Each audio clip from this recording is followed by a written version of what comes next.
Kunali chikwaya china dzina lake Fwizo chomwe chinali ndi birthday party yomwe anayika ndalama za nkhaninkhani ndi kuyitana zikwaya zinzake achina Jwamba, Palizima, Peropei ndi azinzake ena odziwika bwino lomwe mwanzake wolemera onsewa. Komabe Fwizo sanayiwale kuyitana nzake wa kubwana kwake konse, koma anali wosauka kwambiri, Molesi Bwenjere.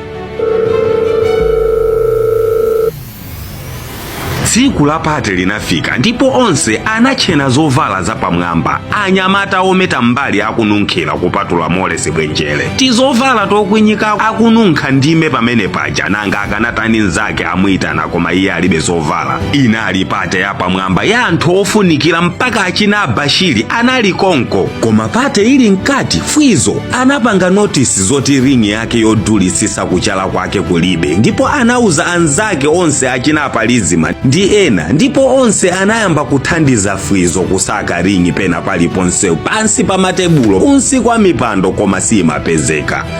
Ndiye paja osauka akakhala pakatikati pa anthu olemera nthawi zonse amakhala suspect. Onse maso awo anayang'ana Molesi Bwenjere.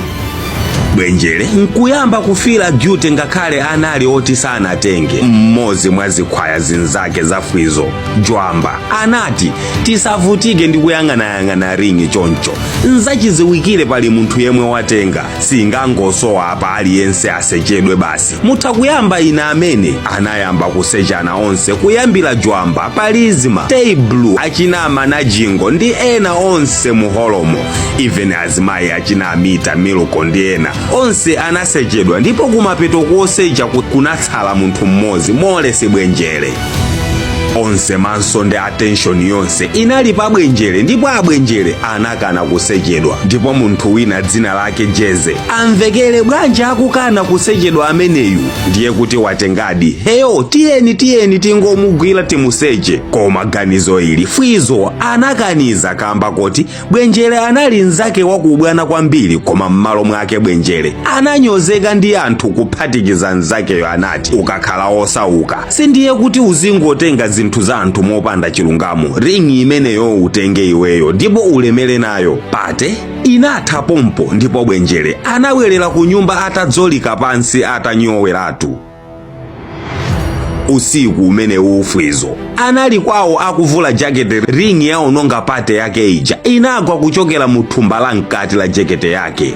Fwizo anagwira ringi m'manja ndi kuzimva kukhala gyute pa zonse zachitika, ndi zomwe anamulankhula nzake ovutika pagulu pa anthu, nzanga amene tinali tonse ku ubwana wathu kuthandizana muzambiri. Koma kamba karingi iyi ndamusambula ndi kumuchitisa manyazi pagulu pa anthu. Kummawa kotsatira Fwizo analawira kupita kwa nzake ovutika uja Bwenjere, ndipo asanalankhule kanthu anafikira kumuhaga Bwenjere nati, chonde ndikhululukire nzanga, ringi ija eti inali mkati mwa thumba la mkati la jakete yanga, ndikupanga manyazi chifukwa aliyense kumene kuja anakunyoza kwambiri. Bwenjere anati nzabwino kwambiri poti waipeza ringi yako. Fwizo anati nanga koma umakaniranji kukusecha dzulo lija ukudziwa kuti sunatenge. Bwenjere anamutengera Fwizo ku rumu komwe kunagona mwana wake yemwe anali akudwala kwa nthawi yayitali, nati uyu ndi mwana wanga yemwe akudwalika, nkusowa kumusamala bwino kamba ka umphawi wangawu, ndiye ndikumusanzika dzulo lija kuti ndikupita kupate yako. Ndikuchokapo anati adadi mukupitako chonde mukandibweresereko switi yekha basi. Ndiye ine ndili kupate kuja ndinadutsa pa tebulo yomwe inali maswiti ndi kubamo switi mmodzi yekha kuti ndisakaoneke ngati nzibambo olephera kwa mwana wanga ndikapitamo. Ndiye pomwe mumasecha ndinakana kamba kuti mupeza switi ndabayo, ndipo ndichita manyazi koopsa kuti ndi mbambo wanja yemwe sangakwanise kugula switi.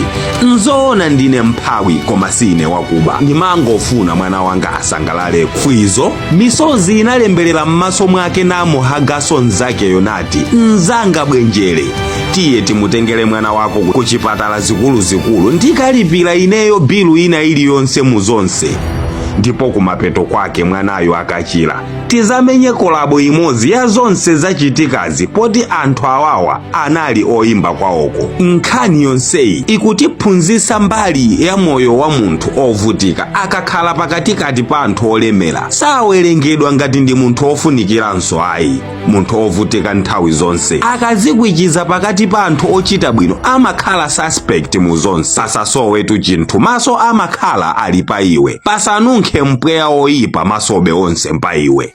Akafuna kutuma munthu olo mwana wang'ono amatuma iwe kamba kuti ndiwe umakhala ukuoneka otumika kuyambira m'maonekedwe ndi m'mavalidwe omwe. Choncho omwe amakonda kuzikwichiza m'magulu oti sakufita nthawi zambiri they end up kukhala akapolo pamalopo. Ndi bwino kuzikwichiza m'magulu a saizi yako oti nawe udolo wako uzithanso kuonekera poyera. Lesson yachiwiri ndiko kukhululukira nzako. Bwenjere ngakhale ananyozeka pagulu komabe anamukhululukira Fwizo. Ubale nkumapitilira ndipo mwana atachira mpaka ayimbira nyimbo limodzi Fwizo ayimba limodzi ndi Bwenjere momwe mulinso Joe Pelosi, nyimbo yomwe mutu wake akuti Only You. Ndisiya link mu comment box kuti muimvere. Ndine Dini Studios. Osayiwala kupanga like, comment komanso share. Molesi Bwenjere komanso Physics kwinaku mukuonera nyimbo yawo